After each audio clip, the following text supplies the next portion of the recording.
ఎనిమిది మందికి ఇబ్బంది పడి కాళ్ళు చేతులు కూడా ఇబ్బంది పడి మొత్తం ఒక మనుషులు ఫెయిట్ అయిపోయి ఉన్నారు. అందరూ కూడా అందరినీ కిమ్స్ హాస్పిటల్ జాయిన్ చేశారు.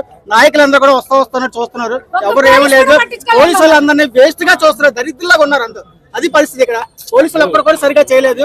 మా పరిస్థితి వాళ్ళందరినీ ఏం చేయాలని మీరు ఆలోచించుకోండి. 20 మందిలో మొత్తం అందరికీ కూడా అందరూ ఫెయింట్ అయిపోయి ఉన్నారు. ఎవరికి కూడా ఏం బాగాలేదు. అందరూ హాస్పిటల్ పడి ఉన్నారు.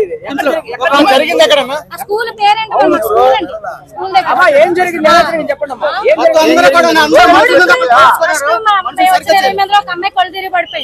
అమ్మాయితో పాటు కూడా ఒక్కళ్ళే పంపించారు. ఒక్కళ్ళు అయిపోయిన తర్వాత నేను పడిపోయాను. కళ్ళు తిరిగి పడిపోతే నన్ను ఒక అమ్మాయి తీసుకుని వెళ్ళింది. ఉన్నవాళ్ళు ఎవరిని బయటకు రాను. మా హస్బెండ్ కూడా బయటకు రానివ్వలేదు.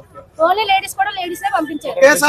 తెలివి వచ్చిన తర్వాత వెళ్తుంటే మేము పంపిస్తాం, కంగారు పడకమ్మా, ఊపిరి తీసుకోండి అమ్మా, నీళ్ళు తాగండి అమ్మా అన్ని బాగానే చెప్పారు. కానీ క్రౌడ్ ఎక్కువైపోయింది. జనాలు ఒకసారి గేట్ తీసారు. ప్రజలది ఉందండి, పోలీసులది ఉంది. కానీ పోలీసులది ఎక్కువ ఉంది. ఎందుకంటే పోలీసులు ఎక్కువ సరైన మార్గంలో పెట్టలేకపోయారు. ఇదంతా పోలీసుల వరకు ప్రాబ్లం.